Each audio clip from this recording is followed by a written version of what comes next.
Dito sa Lukban, meron kaming pansit habhab na dito lamang matatagpuan. Isa sa sikat na pansiteria dito sa Lukban ay ang J. Rose. Mahigit 8 taon na sila sa larangan ng pagpapansit.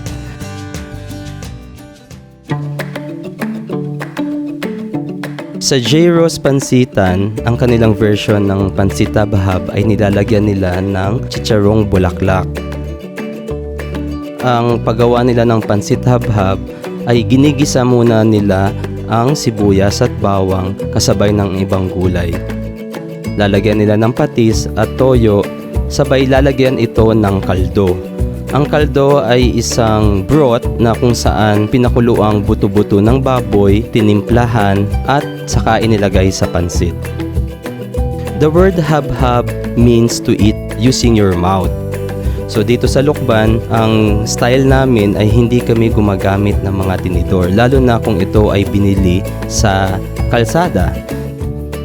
And it is also best paired with different kinds of kakanin tulad ng maha blanca, biko or sunukmani, puto at kadalasan hilig din ng mga Lukbanin kainin ang habhab kasabay ng kanin.